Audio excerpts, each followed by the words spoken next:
కలల ఉద్యోగం. మరియా ఎప్పుడు కూడా టీచర్గా పని చేయాలని కలలు కనేది. కానీ ఆమె మార్గంలో అనేక అడ్డంకులు వచ్చాయి.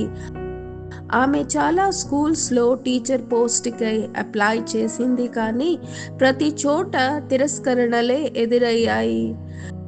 మొదట్లో ఆమె నిరుత్సాహపడింది, కానీ తరువాత దేవునిపై నమ్మకం ఉంచాలని గుర్తు చేసుకుంది.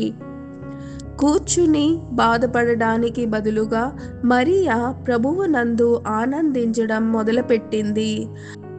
ఆమె ప్రార్థనలో సమయం గడపడం, ఇరుగు పొరుగున పిల్లలకు చదువులు సహాయం చేయడం మరియు చర్చిలో సంతోషంగా సేవ చేయడం వంటివి చేసేది.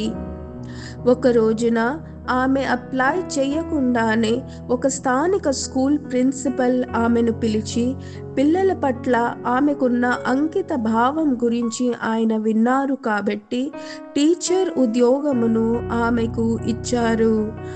తన ప్రభువునందు ఆనందించినప్పుడు దేవుడు ఆమె కోరికను ఆయన యొక్క సమయానికి అనుగుణంగా మార్చారని మరియు ఆమె కోరుకున్నది అనుగ్రహించారని మరియా గ్రహించింది.